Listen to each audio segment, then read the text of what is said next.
नमस्कार, मी सचिन गावाने आपलं स्वागत करतो न्यूज टॉप 9 या बुलेटिनमध्ये। बुलेटिनची सुरुवात करूयात आज मुंब्र्यामध्ये झालेल्या अपघातावरती संदर्भातल्या ज्या बातम्या आहेत त्या पाहूयात। मुंब्र्यात 2 लोकल ट्रेनमध्ये लटकलेले प्रवासी एकमेकांना घासून रुळावर पडले। दुर्घटनेत 4 मृत्यू तर 9 जण जखमी। लोकलमधून पडलेल्या प्रवाशांमध्ये काही महिलांचाही समावेश। मंत्री गिरीश महाजनांकडून कळवा रुग्णालयात जात जखमींची विचारपूस। मृतांच्या नातेवाईकांना 5 लाखांच्या मदतीची घोषणा। जखमींच्या उपचाराचा खर्चही सरकार करणार, गिरीश महाजनांची माहिती।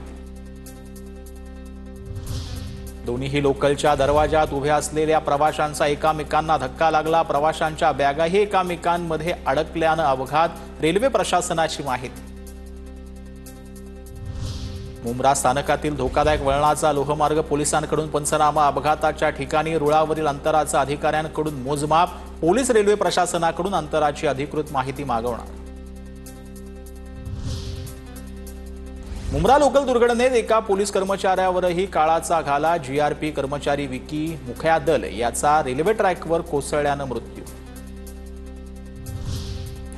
दिवा मुंब्रा स्थानकादरम्यानची घटना दुर्दैवी घटना नेमकी कशामुळे घडली याची चौकशी रेल्वे विभागाकडून सुरू।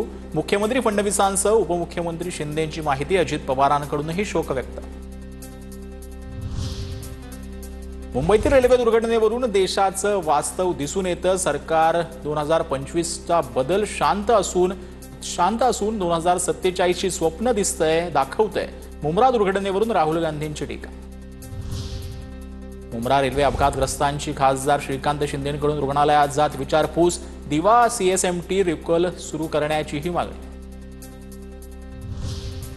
मुंब्रा रेल्वे दुर्घटना प्रकरणी उद्या मनसे आंदोलन करणार। गावदेवी मैदान ते ठाणे रेल्वे स्थानक सकाळी 9 वाजता मोर्चा निघणार। मनसे नेते अविनाश जाधवांसह ठाणेकर रेल्वे प्रवासी सहभागी होणार।